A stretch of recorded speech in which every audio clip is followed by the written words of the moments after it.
Hey, Curtis, Hey, Oz.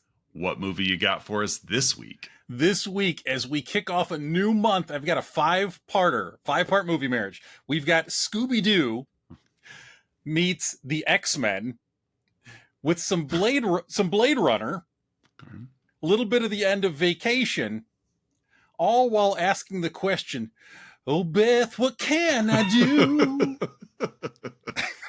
This week, we're talking about Kiss Meets the Phantom of the Park.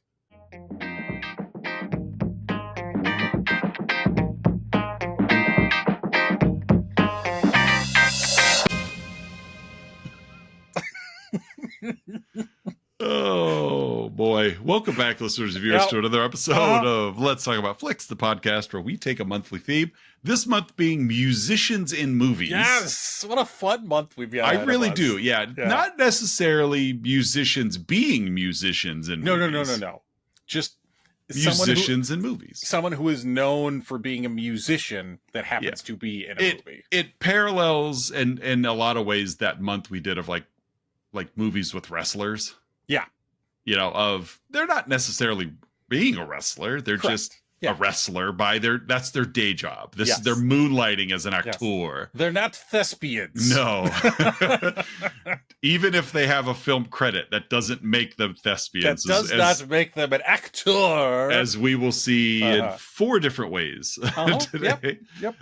But I'm one of your hosts, Oz. I am the other host, Curtis. And before we get moving on, we want to give our Patreon subscribers a shout out. Yes, we do.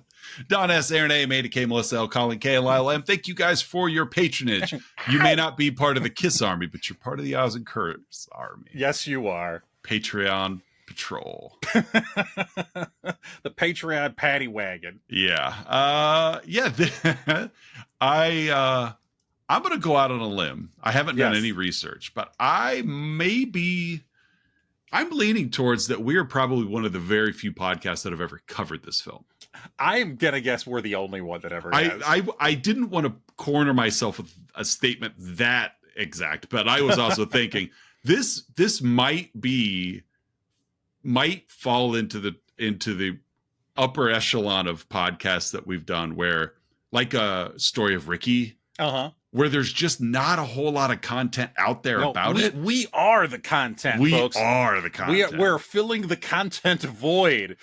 Kiss Meets the Phantom of the Park. I wouldn't be surprised if we get talked to from congressional people about the breaking up the monopoly that we are. Yes. Of KISS coverage. Yes. But no, we do. Our next podcast will come straight to you from C-SPAN 2. It's true, yeah. Or ESPN the Ocho. It'll end with a number either way. Yeah, either one. But no, we do have a few episodes in our catalog that probably have a following, but not much content out there. Like I said, Story of Ricky, this one. Hell Comes to Frogtown. Was it Ninja Zombie? Ninja Zombie. Definitely Ninja Zombie, yeah. Lethal Ladies, like. I still can't believe we did that movie. We gave it honor, that movie. We gave it much more credit than it deserved. But I think this could fall into that category, especially because, let's not kid ourselves, like, regardless of where they are now in their journey, KISS was an extremely popular band. Oh, they were a huge deal. Yeah. In the late 70s. Like, they were one of the preeminent rock bands in the world. Yeah, despite looking at them and thinking that's a gimmick. Like Gwar or something, you know, but you look at KISS and you're like, it's gimmicky, but they were pumping out hits. Yeah, they were. Like they got a pinball table. Like Patreon subscriber Melissa L and I did some shopping earlier today, and so I'm just singing her KISS songs the entire time. And she's like, "Will you shut up?" Right. I personally, I don't mind KISS. Like, I think they're fun. They're fun. Yeah, that's where I was going. They're fun. I'd be lying if I said I was incredibly familiar with their entire back catalog, but they do have some really fun songs. Yeah, but you look at like my son Lucas, because I've got a few KISS songs in my like Apple Play like library, and when they shuffle through, like, he knows them. Of course, they're I almost said Tonight I'm Gonna Rock You Tonight, but I don't almost. I'm like, no. But no, like he he likes singing along to Lick It Up. But yeah, there are a handful of Kiss songs that I think are just kind of in the zeitgeist and people know them, and they're a fun band. In my side project, Staff Infection, yes, which is, as all of our army knows, our Let's Talk About Flicks army knows, is a band made up of a fake band made up of educators. You guys are a real band, and a couple of times a year we play songs. You know, we always open for the Battle of the Bands for our students, and and again, I just finished my 20th year in education, and Staff Infection has been a thing for 18 of those years. Wow. And I'm proud to say and humble to say, I am the only remaining original member. But we were asked to open for, and oh God, it was a Mr. McHenry event. Okay. And it was when we used to have that, it was your stereotypical male pageant. Oh yeah. And we've had conversation on that topic before, but it's when my high school did that, and we were asked to open for it, and it basically gave us an excuse to play, which we really enjoyed doing. Right. And it was a disco theme. Okay. And one of the songs we played was "I Was Made for Loving You" by Kiss. Yeah, that song bumps though. It does. It's arguably my favorite Kiss song. Yeah, again, they're good. They're fun. Yeah, you're not going to mistake them with Led Zeppelin or anything like that. But they're like, when they came about, that era of glam. Yeah. When they landed, it just perfect place, perfect time. Yeah. The timing of their shtick was absolutely perfect. In the late 70s, mid to late 70s, glam, metal, all disco, just swirling together into Kiss. And if there's one thing they've done better than create some fun music, it's they really branded themselves. Oh yeah, they did. Yes. And so, including this made-for-TV movie, produced by the Hanna-Barbera Studios. Yeah, it's important to say made-for-TV movie because it was very much a made-for-TV movie. Very, very much so. But still, I really found this movie fun. Is it a movie I'm going to watch a lot? No, of course not. But I had a smile on my face for a good portion of this film. Yeah, just because everybody's trying hard, and good for them. Credit for where credit's due. We were as we always do. We chat pre-show, and you used a great word that captures this movie, and it's just charming.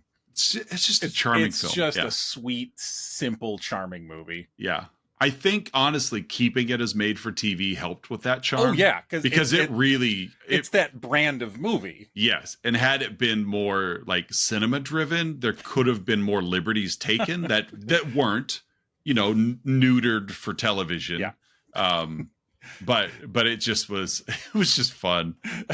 Kiss Meets the Phantom of the Park, directed by Michael Cimino. Yeah, exactly. Yeah. Starring Christopher Walken. Cinemax brings you Kiss Meets the Phantom of the Park. Red Shoe Diaries exactly. presents. It's on right after Taxi Cab Confessions. Right before this week's episode of Dream On. Like Dream On. Was that Brian Ben? I don't remember. Oh, I just remember that there was a thing called Dream On. That was HBO, wasn't it? It was Brian Ben. Yep. Yes. Yeah. We had HBO growing up, and I figured out as a impressionable youth what type of programming was on late night HBO, and so I would weasel my way out into I can't sleep, and so I would sleep on the couch and peek through my eyes and get my education a little early. Yep. Horror or boobs or both. Or both. Yep. Definitely. So, all right. Well, let me share with you the cast of this film. Yes. Let's hear it. Yeah. I'm going to name, there's not many, honestly. No. It is a very small cast. Thankfully, it's a small cast. Yes. And it's even smaller in terms of people who matter. Mm-hmm. Some of them I thought would matter more and they don't. But I like some of the names, so I'm gonna name several just because I like the names. But we've got the members of Kiss all playing themselves, yes, but also playing not the human actor of themselves. They're playing their Kiss Their characters, character. Yeah. So we got Ace Frehley as the spaceman, Gene Simmons as the demon, Paul Stanley as the Star Child, and Peter Criss as the Catman. That's what they're pretty much referred to.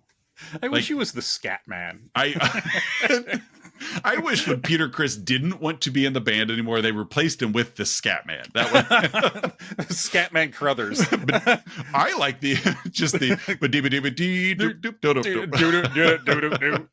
or Scatman. Every show ends with him taking an axe to the back.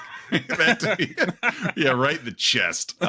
We played the Scatman at our wedding, and Jenny and I put together a playlist for the DJ. We said, this is what we want to play. We don't want you to take requests. Just literally, here's the playlist, hit play them in order, you're good to go. Yeah. I was relying on our former DJ days to increase the tempo, decrease it to a slow dance, kind of whatever. And the DJ told me afterwards, he's like, and we knew him personally, he's like, easiest wedding I've ever done. Easiest one. He goes, and there are a few songs in there I've never heard before, Scatman being one of them. He goes, I really like that song for a wedding. And I'm like, we did too. Like, it was just fun. So you got the members of Kiss, and then you've got the actors of the film. Anthony Zerbe as Abner Devereaux. What a great name. It is a great name. A man with a role that doesn't make a whole lot of sense, but whatever. Nope. You easily could have put Westworld in your movie marriage. Yeah, Westworld could have been in there too. Carmine Caridi as Calvin Richards. Calvin. Calvin's got a job. Hey, Calvin. Hey, Calvin. Was Calvin Richards, was he like the manager of the park? Was that him? I think he was the owner. Okay. Well, yeah, that's kind of what I meant, was that. And then we've got Deborah Ryan as Melissa. A person we thought would have a bigger role and really doesn't. Like, just, she's not even necessarily eye candy. She's just kind of there. She's there for 10 seconds, and then 10 minutes later, she's there for another 10 seconds. Exactly. Yeah. It's just, and it's not even like for story purposes. She's just kind of around. Really, the only like prominent female. I don't even want to say a prominent female role. The only female. Yeah. And not in an inappropriate way. Just, she's the female love interest that is looking for her boyfriend. We got a guy named Chopper. We got a guy named Slim. We've got a female named Dirty D. Why does she have an adjective in her name? I don't know. She's the only one. We've got a Sneed. And I was excited to see Brian James as Guard. Yes. I had, because I was thinking about, for the movie Marriage, Westworld would have been great because that would have combined a couple. But I was thinking, like, what are movies with androids? It's like, Blade Runner. Yeah. And then I'm like, wait a second, Brian James has a bit part in this movie as well. And it was in both movies. So Brian James is the connective tissue. There you go. I've always on film had a hard time telling the difference between Brian James and Terry Funk. Yes, Dead Ringers on film, and so I knew it wasn't Terry Funk when I saw him, but I was like, what's that guy been in? And then I'm like, no, it's not. He wasn't in Roadhouse. That was Terry Funk. Like, we haven't seen any short arm clotheslines from Brian James. But Brian James and Terry Funk look very similar. Yes, they do. I completely agree. And I do want to give credit to Michael Bell, as while he wasn't in the film, he did all of the voice of Peter Criss, who basically pulled the approach to this film, because almost all the dialogue was dubbed over in post. Well, they were going to dub it with Peter Criss in post, and he refused to do that. He didn't want to go back. It's more like, you either get my body or you get my voice, but you're not getting both. That's the same thing I offer to Patreon subscriber Melissa L every night. You get my body or my voice. Or my voice. You're getting one of the two. And you've read how many books to her this year? A lot of reading. I've gone through several readers. I wear them out. You read so much your glasses wear out. They do. The glasses wear out. That's exactly where I was going with that. You start to droop. They just sizzle after a while. Read an awful lot. They burn through. You should start recording it, and then you'd have audiobooks you could sell. So, all right. Well, that is the cast of Meets the Phantom of the Park. Well, please tell me, what is this movie about? I'm not asking for like to move the show along. What's this movie about? Inform me, please. Yeah. This actually is the first questionable film that we spent a whole month on it. Questionable films. Yes. Now this one really now we're here. It's more literal. What is this movie? Well, we open up in front of a theme park at night with the band superimposed in front and like looming over the top of like this roller coaster while Rock and Roll All Night is playing over it. And that really gives you an idea. Like, this is the movie that you're getting. It's I know. Just dumb and silly and leans into the bad.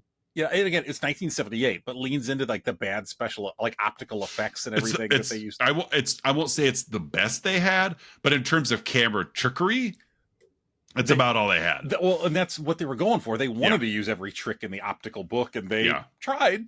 They just had they had a 1978 book. Yeah, that's it's by Toshiba. It's true. Yeah. So over the PA at this amusement park, because the entire movie is at the amusement park, is actually filmed almost entirely at was it Magic Kingdom? Magic Mountain. Magic Mountain. There we go. Yeah, this is a Six Flags production, not a Disney production. As I said it out loud, it's like, no, that's not right. That would have been great, though, if this was Disney money. But no, this is Six Flags money. Yes, it's Six Flags, which they should have had that old guy. That old dancing guy to the Venga Boys. So there's over the PA, we hear the PA guy saying, Kiss will be in concert for 3 nights. Yeah, in the parking lot. Yeah. Okay. Yeah. So then we cut to park security. They're concerned about some rowdy kids. But park owner Calvin Richards. Calvin's got a park. Hey, Calvin. So, it's just kids being kids. This concert is going to put the park on the map, I tells you. Yeah. We meet Sam and his girlfriend, Melissa. Sam works at the park. Melissa is a good girlfriend. He notes to Melissa that the engineer and animatronic creator, Abner Devereaux, is there. He's a very, very eccentric man, Abner Devereaux. Sam is actually his assistant in the park. Abner's got very, very pointy eyebrows. Like yes, he does. Very expressive. I think he's part Vulcan. Like Calvin almost kicks up punks. Slime, Dirty D, and Chopper. Yeah, they're not quite like 80s movie punks. I was debating whether or not to call them that because I know that's one of your things. They're not. This was a precursor of things to come. this groundbreaking in many ways is this movie. Right, yeah. It was proto 80s punks. Kiss may not have put Magic Mountain on the map, but this movie definitely brought movie punks into castable characters. This begat the Warriors, which begat other 80s punks. Exactly. Mm-hmm. So Calvin almost kicks him out. Abner complains to Calvin that the Kiss billboard is overshadowing his animatronics. Abner's mad that his work is not the showcase. For 3 days. Yeah. It's 3 days. He needs research and development funds. Yeah. I'm at a crucial point in my work. Why try to argue science with a bookkeeper? Yes. Like, that's what's great is it's like, okay, I'm in. Like, yeah. So Abner is, again, he designs the animatronics in the park. He basically put the park together. Calvin funded it and Abner put it together, but like he's a man of science, right? That happens to design theme park animatronics and attractions. Right. Yes. That's not the bit. Not the rides. You don't get the impression that Abner had anything to do with the engineering of the actual rides and coasters at this park. Just the animatronics.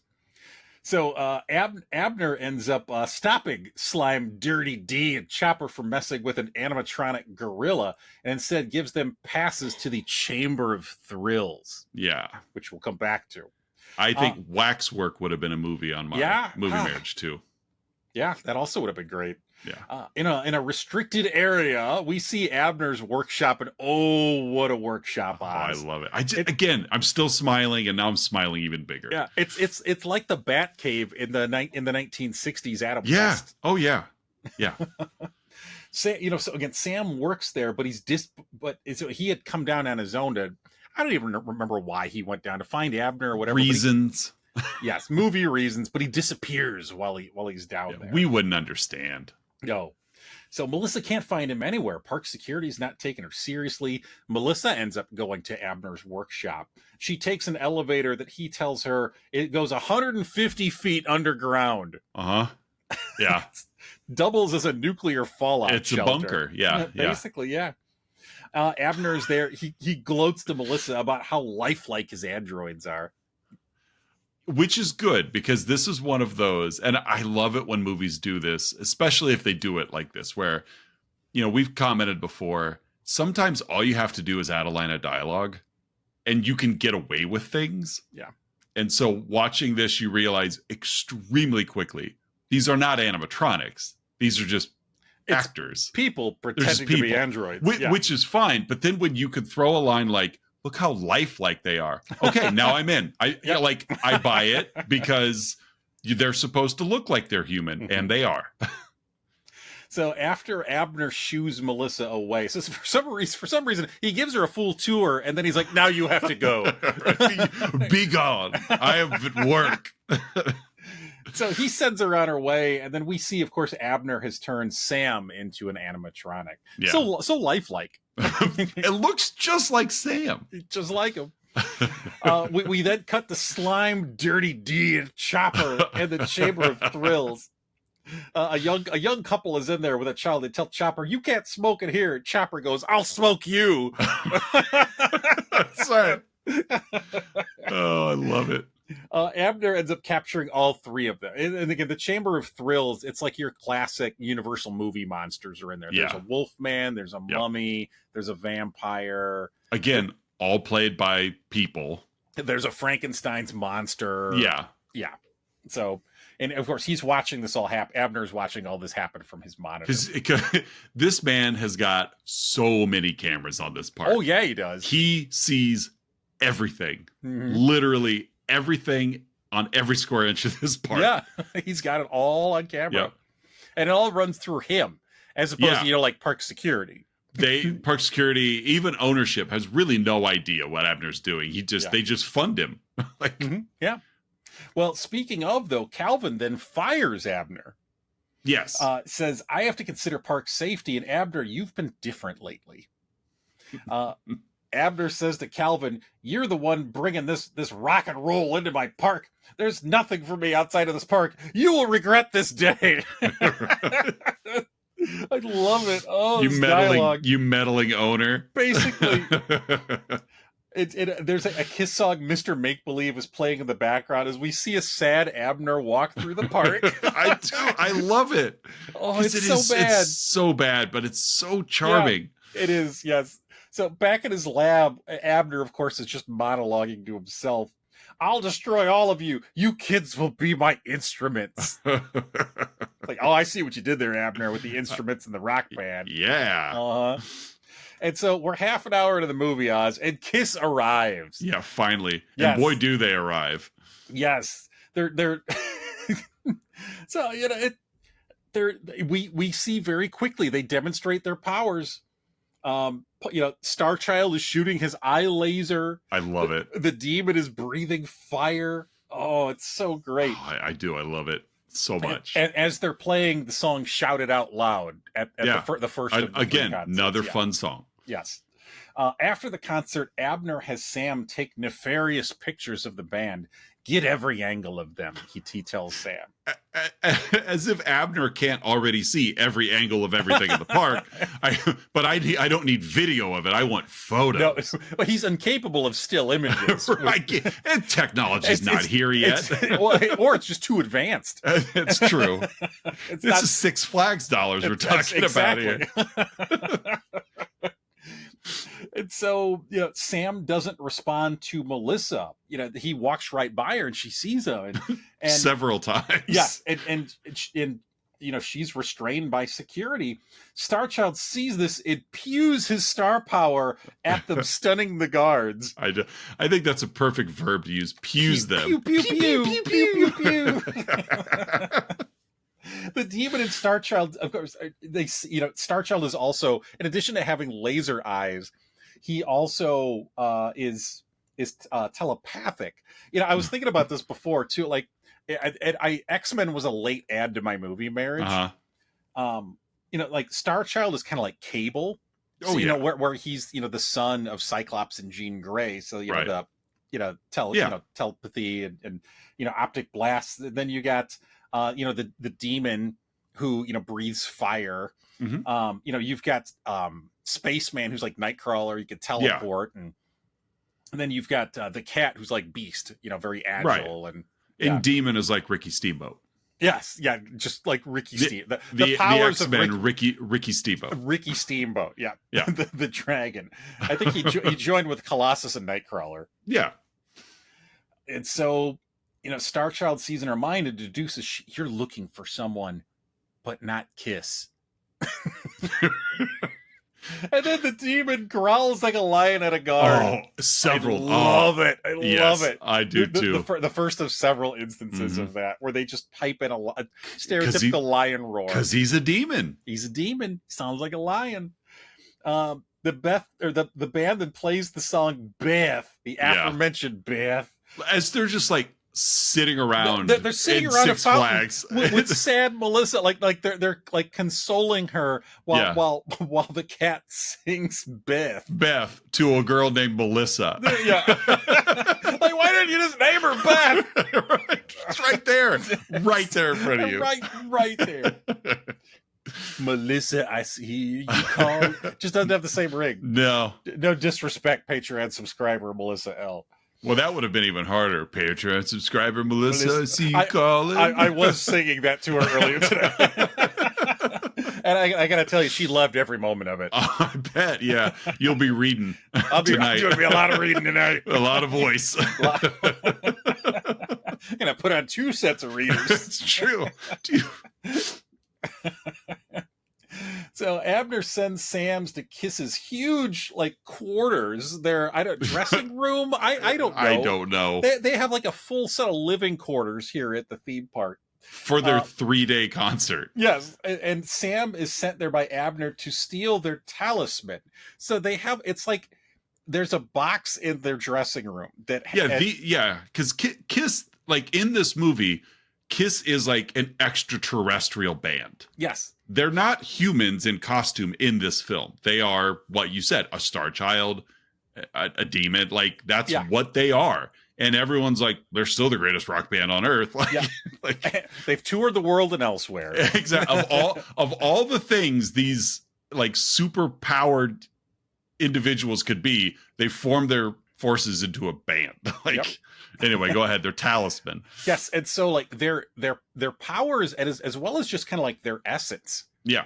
Their entire sense of being is tied to these totems.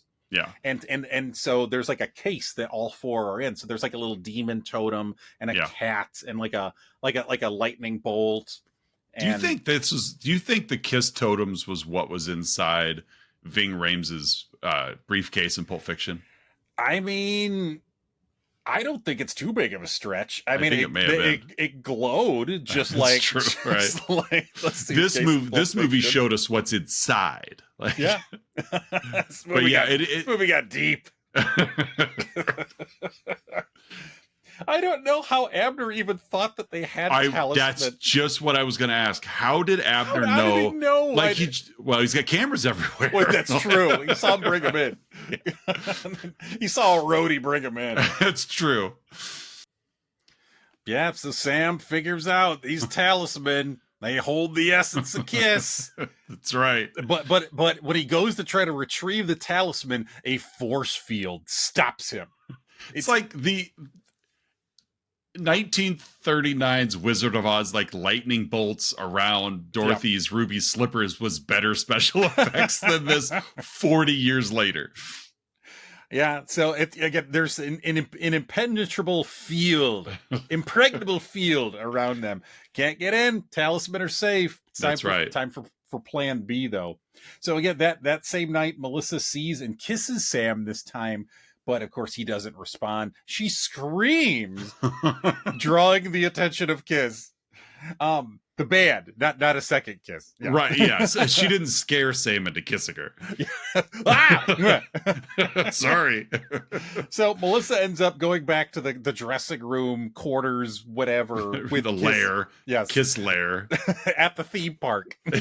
Yeah, at the theme park for their 3-day concert. Exactly. To which they exposition that their powers are tied to the totems, to the talisman. Yeah. So in his lab, later on, we see Abner is prepping the demon android, thus explaining all the camera shots that Sam needed from before. But, right.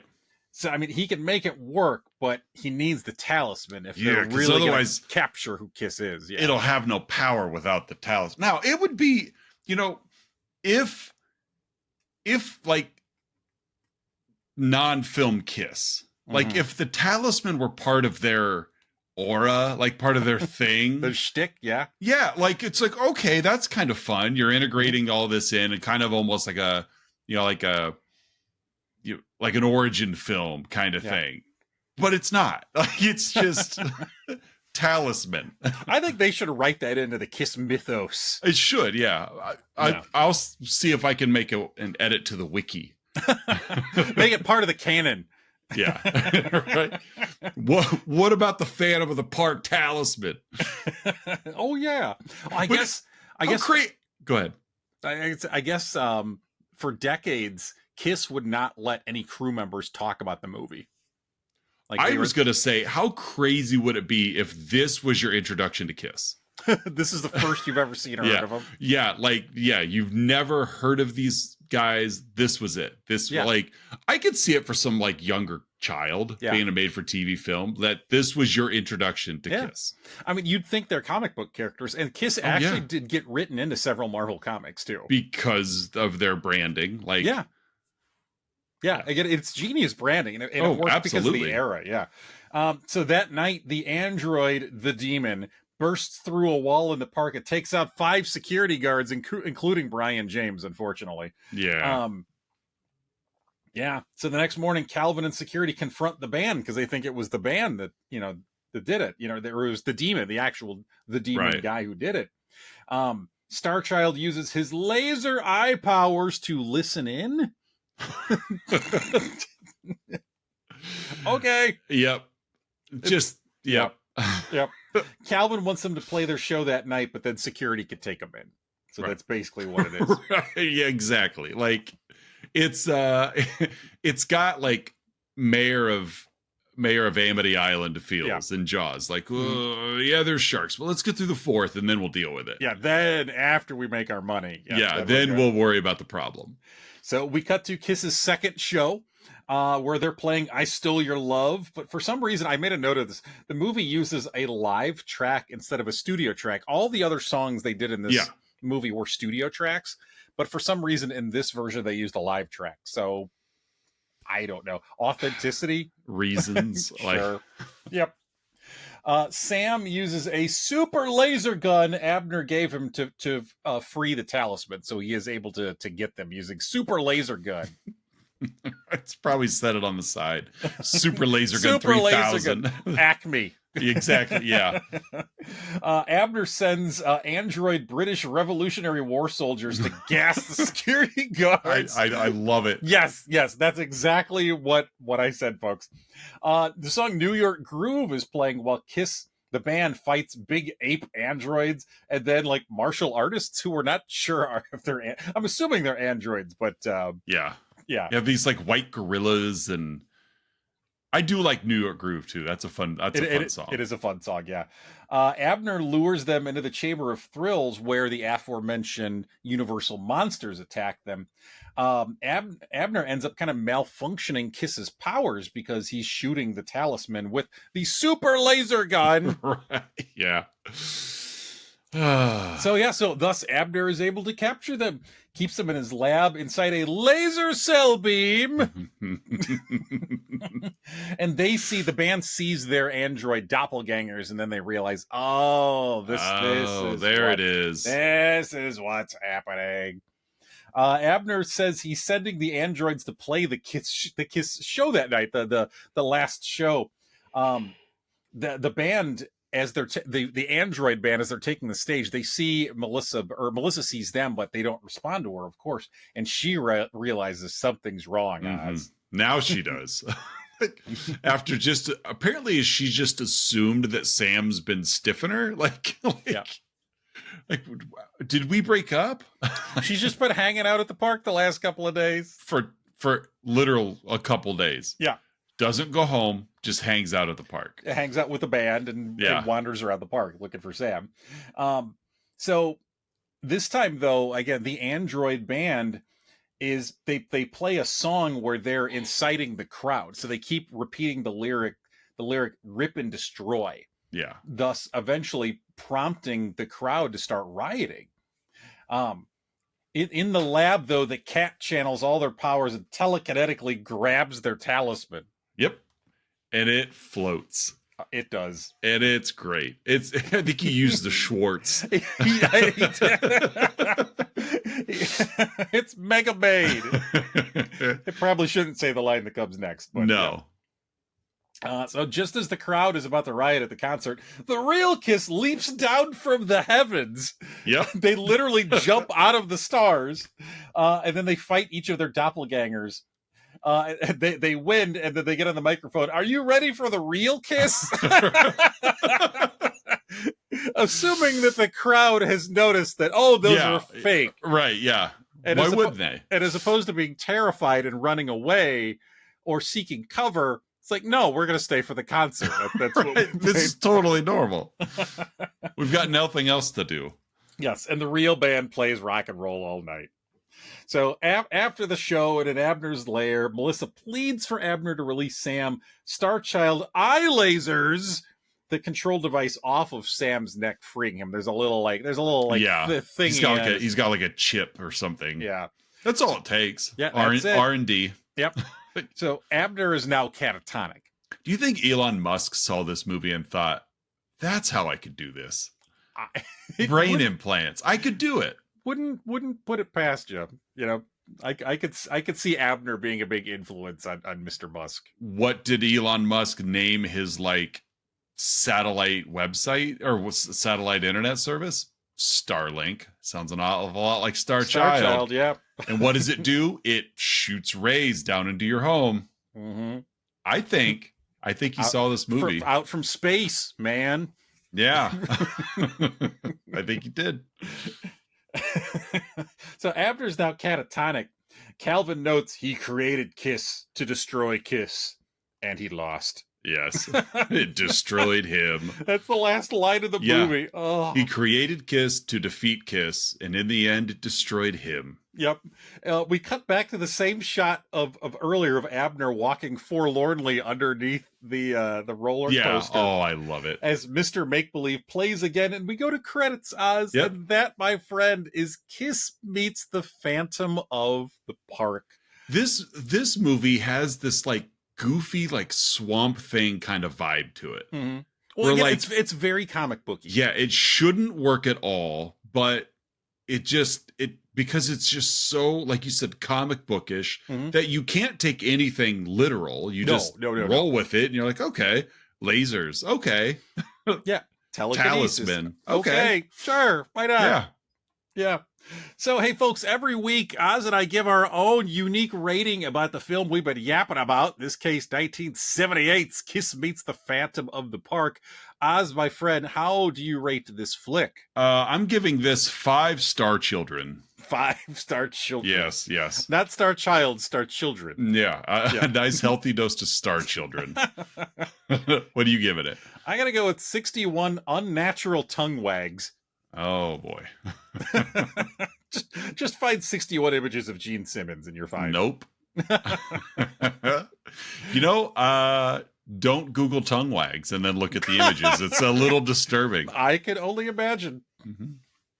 Well, as you find that, hey folks, every week Oz and I scour the interwebs searching for unprofessional reviews that tickle our funny bones, and we hope they tickle yours as well in this week's edition of Outside Insights. Hey Oz, what is your outside insight? I've got a 2-star review from Abandoned Chimp left on Letterboxd. Oh, poor guy. He says, as bad as this is, it's nowhere near the stupidest thing Kiss has slapped its name on. For example, Kiss air guitar strings, Kiss condoms, Kiss caskets, and Kiss/Hello Kitty toilet tissue. Ooh. All right, that last one might be kind of cool. By the way, in this Letterboxd review, all 4 of those things have links to the product. Air guitar strings. It's literally, yeah. It's got a Kiss branding on top, and it's just an empty plastic bag.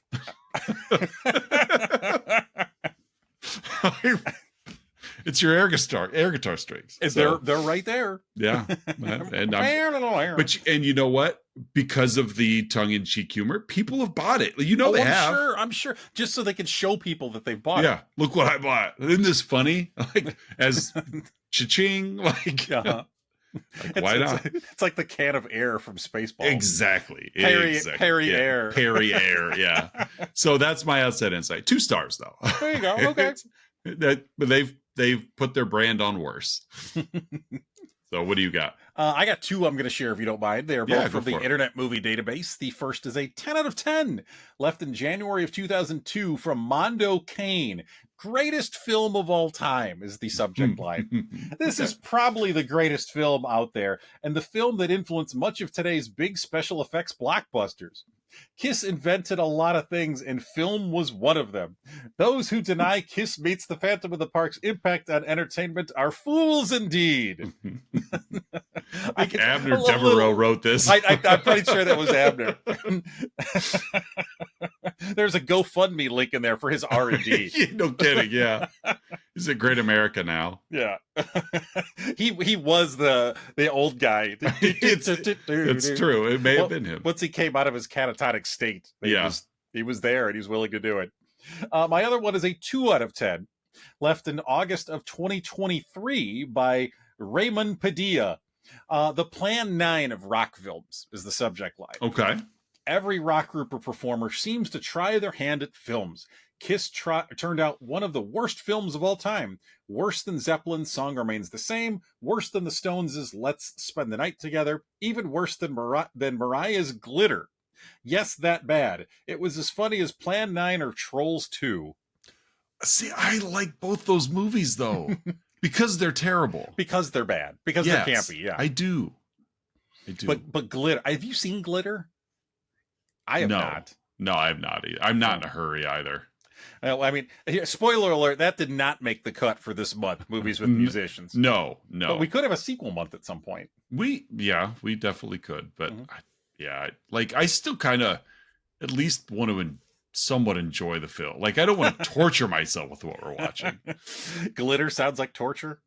Glitter and Geely and like Spice World. Yeah, like we could have, but we didn't. Yeah. All right, hey folks, it's that point in the show you've all been waiting for. The Let's Talk About Flicks signature segment, the 3, 2, 1, in which Oz and I each share 3 goods, 2 bads, and 1 about this week's movie, Kiss Meets the Phantom of the Park. Oz, what are your 3 goods? My first one is the use of humans as the animatronics. Yes. It was fun. Like, just the charm of it, of we're not trying to pull one over on you. Like, these are just people, and it's fun. So that was my first good. My second one is because when they do try special effects, you get the Kiss special effects of laser guns, which is also my second good, because that's also just fun. Yeah. Breathing fire and lasers out of the eyes, and the jumping from the heavens. It's just, it's so silly and so much fun. How did they get up there? Science. Science. And my third is the demon versus the guards fight. Okay. It wasn't as climactic as I was hoping for, but just when he comes out and he's got his chest all out there, his shoulders pulled back, and he's just breathing heavy. And then there's the guards, and I'm like, oh man, this could be like Old Boy, like like that episode of Daredevil where there's a hallway fight. The hallway fight scene wasn't quite to that caliber, but still, it was like, this is fun, because Gene Simmons obviously is on like Frankenstein's stilted shoes. Yeah. But he's still not that much bigger than everybody else, but it's still that was just, it was fun to just like, okay, go at it. And, you know, stroke Gene Simmons' ego. And then as he leaves, he walks through like a paper mache, like concession stand. Like balsa wood. Yeah, that thing it was like a house of cards. Just disintegrated. Yeah. Like parts he didn't even touch broke. So yeah, those are my 3 goods. What do you got? Oh, those are great. My first good is Abner's lab. Oh, yes. I love it's just there's buttons and dials. Well, it's like Dexter's Laboratory, that old cartoon. Yeah, it's just why are these things here? There's like, beakers and, and like the room like rotates and there's an elevator that goes 150 feet into the ground. It's so ridiculous. so his lab is my first good. My second, and this is similar to one of yours, but just the demon's lion growl and like his modulated voice, I thought was so good. It's so dumb. It's so stupid. It's so good. Right. I thought about using that as my punchline in the movie. That would have worked. All brought together by auto-tune. Exactly. And my last good is Starchild and the Demon are fun in this. I thought that those two, Paul Stanley and Gene Simmons, brought enough charisma to the movie to make their characters fun and their performances fun. Right. So those are my 3 goods. Oz, what are your 2 bads? Okay. When we are left with Kiss carrying the movie, it just kind of grinds to a halt. Sure. Yeah. When the actors leave and Kiss is on the prowl, when they're detecting, you know, the movie just loses all steam. That's why I said earlier that I smiled most of the way through this movie. And until I won't even call them trained actors, but at least the people who auditioned for a role, left the scene, and I was like, oh man, it's just Kiss walking around the theme park, like, you know. So that's my first. My second, when the movie used a traditional musical score, it balanced things out okay. When the movie used a Kiss song in place of said score, they couldn't find any clean cuts from scene to scene. The music, like for instance, New York Groove playing at the fight. When the fight's over, they cut to the next scene. There's no fade out of music. It just literally cuts mid-sentence. And there's about 2 or 3, maybe 4 different times in the movie where it's just jarring because you've got, you know, you've got like lyrics playing, and then they just stop. And so that's my second bad. Sure, I could see that completely. What do you got? For my 2 bads, my first one is this didn't need to be 100 minutes. Oh, Lord, no. Like I looked at the time, like when we decided on the movie, it's like we're getting closer. I looked at the time and I was expecting it to be maybe like 80 or so. And it's like 100 minutes. Like, like it's still not super long, but like there really aren't many spots in the movie that feel real long either. Like they do okay with the pacing, but it's definitely a. Did we need to see Abner walking around the park sad twice? Yes. Actually, yes. There are other parts I would have cut out, but I get you though. Like, So that's my first bad. My second bad is, although Starchild and the Demon were fun, the Cat and Spaceman were bad. Yeah, I had a feeling after those were your goods, I had a feeling they were going with bads. Oh yeah, I completely led you into that one. Yeah, Ace Frehley and Peter Criss wanted nothing to do with this, and it was pretty obvious. Yeah, so those 2 were just bad. They mailed in their performances, and I think really I read somewhere obvious. that I think Peter Criss may have been drunk for most of the movie. Well, those 2, they were, they were drunk. They were both having big substance abuse issues. So they wanted, like you said, nothing to do with it, including dubbing their own voices. So fair enough. Yep. So hey, Oz, what's your what genre is this? Yes. That's honestly, I'm watching, I'm like, I don't know how I would categorize this genre. It's not a horror film. It's not a fantasy film. Like, I don't know. It's not dramatic. It's not, there's not enough action. Mystery sci-fi. Romance? Like R&D. Animated. It's right. It's right. It's the only movie. Afghanistan animation. It's Afghanistan animation. No, I don't know. Like, that's my Sure, what genre fair. does this check? So, Yeah. well, Okay. TV movie, I suppose. Yeah. What do you got? All right, so this is a little bigger. So hey, Oz, in the movie Kiss, they're powered and their essence is stored in these talisman. So if you and I had talisman, if we had totems that captured our essence, what would our totems be? Ooh, that's a good question. How about you pick my totem and I pick yours? Okay. All right. Do you have an idea in mind? Like for yours or for mine? Well, either one. Like for yours. Like, I figured your question you may have thought through an answer. I have not. Okay. I threw it at you thinking that's why it's a question. I'm gonna throw that out there and then sit back and yeah. Our totem, I would say, or it could be maybe it's a shared totem. Right. Your totem, I believe, would be a comic book. I think that's fair. Yeah. Probably an X-Men comic book. More specifically, yes, an X-Men comic book. I don't know which. I'll let you pick which issue, but I would say an astonishing X-Men comic book. Ultimate X-Men #1. It'd be no, I wouldn't do that to you. But yeah, that's what I would pick as an X-Men comic book for your totem. So what would you pick for that? It's got to be a very rare copy though. Otherwise there'd be your totems laying all over, all over every Comic-Con and in the world. Yeah. What would you pick for my totem? Ooh, for you, maybe like a and I'm looking over literally looking over your shoulder as well. But I'm thinking I love lamp. I think like a Jason mask, I think would be a good one for you. Yeah. Yeah. Because your love for horror and that's really the genre that you know that kind of got you into appreciating film in the first place. Yeah, for sure. Yeah, that's fair. I'd take that. Yeah. We know each other so well. Yes, we do. Yeah. So good, huh? Yeah. One of my potential other hunts before I changed it was where's the Phantom? I thought about that as well. I guess we had watched this movie 25 years ago back in our days at WIU, and I remembered nothing about it. I remembered it being a little more Scooby-Doo-y. Yeah. And it still has elements of that, but it doesn't have, like the big reveal or anything. Yeah, because there's no denying Abner's the guy behind it all from the jump. They pull no punches in that. So like that was who is the Phantom of the park? Because Phantoms are supposed to be mysterious and an unknown, and like, nope, there's no mystery in this film.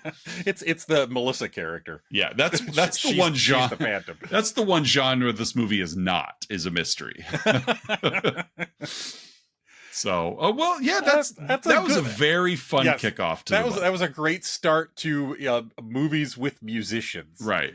Let's go on to another movie with a musician. This one definitely more, I'd say it's probably almost the same kind of usage of, like, here we had Kiss playing Kiss songs. Yes. And being like, that's primarily why they're in the film, is to play their music. And then they also like had other things to do. Yes. I think next week's movie kind of follows in that same kind of buildup of, we have a musician that sings their music in the film, but also has a character to play in the film. So, yes. I've seen this movie once and remember next to nothing about it. I've seen parts of this movie and remember next to nothing. So, next week we are going to cover a movie that I selected for this month for my wife. Okay. All right. Because this is probably her favorite musician. Since I know of. She's got other favorites, but good choice. Next week we are going to watch Prince's Purple Rain. Yeah, we are. Yes.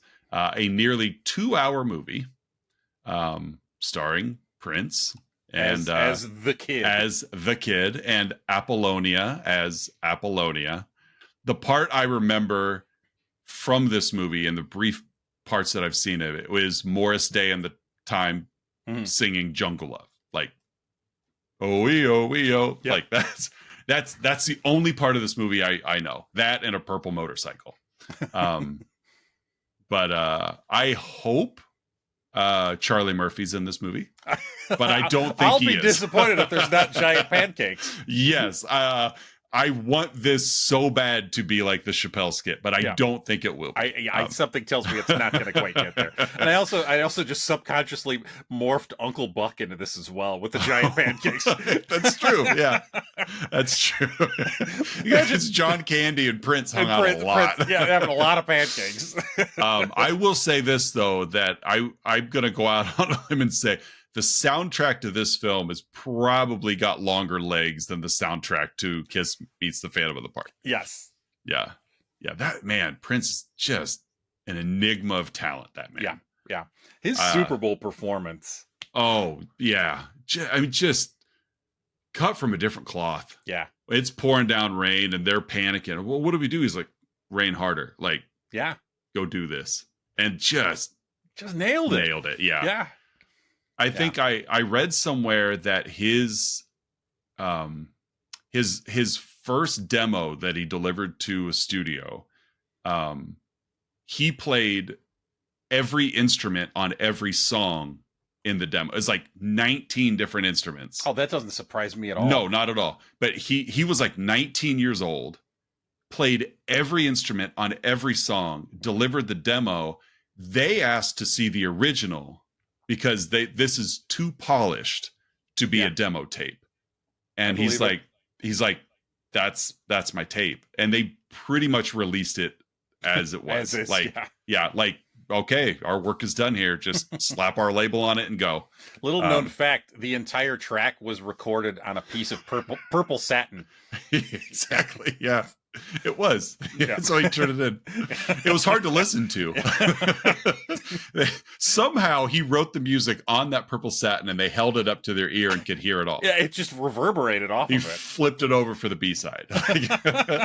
But no, I mean, there's a talented musician and then there's Prince. Yeah. He's just a god among people when it comes to musicians. Yeah, like one of my favorite clips that come across on YouTube was when all of these like great guitarists got together to play like When like My Guitar Gently Weeps. Mm-hmm. You got Tom Petty, Eric Clapton, all these like again just upper echelon legendary musicians. Guitar players. Yeah. And when it come time for the solo, they all were like, that's Prince's. Like we're not like bowing down to the man. And that it's like when you've got that level of talent and ego. I mean, for Eric Clapton to be like, I defer to Prince. It's saying a lot. Says something because Eric Clapton. Yeah. There's again, I don't know the half of it, but that man thinks highly of himself. Yeah, when he realizes, let's give it to him. But it's just I wished I would have appreciated him more growing up. Same. Yeah, just like a musician that wasn't really, played in my household. Right. And it's like you heard the music. Like, I mean, it was, you couldn't not. But you were familiar. There was a musician named Prince. You knew a couple of the big songs. But... But just to really dive into what he was capable of. And I love reading the stories of like the Bengals got their jump with Manic Monday. I actually read this just earlier this week. Of they had just a song, just like the lyrics of a song like mysteriously delivered to them through like their talent agent or whatever. And it was, I want to say it was from like, I can't remember, but like Jonathan or Joseph, or just, that's all it was, just a name. And it was no strings attached, play this song. And of course, it was Manic Monday and just launched their careers. Yeah. And they were talking to Susanna Hoff or something, that she was just like, the beauty of it was that he never, like, we had to find out who it was. Like, it was literally, I've heard you play. I think you guys are great. I would like to gift you this song. And I mean, and it's like, it completely launched their careers. And there was never a pat on the back, give me my residuals. It was just here. Yeah. And did the same thing for Sinead O'Connor. Just here.